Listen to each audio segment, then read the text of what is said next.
In this short tutorial, I will show you how to see when you started following someone on Instagram. It's a quick and easy process that can be done right from your Instagram app. To get started, open up the Instagram app and then go over to the person's profile that you want to see when you started following them. You can find them in your following list, or you can search for their profile and go over to it. Once you are on their profile, tap on these three little dots at the top right.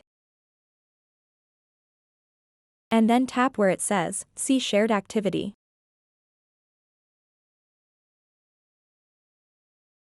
Now you will be able to see all this information. As you can see, this shows when I started to follow this person, which is in February 2024. So that wraps up this tutorial. If you have any questions about this whole process, please let me know in the comments section below. And if this video helped you out, please give it a big thumbs up and subscribe to this channel for more tutorial videos like this one. Thank you so much for watching and have a good day.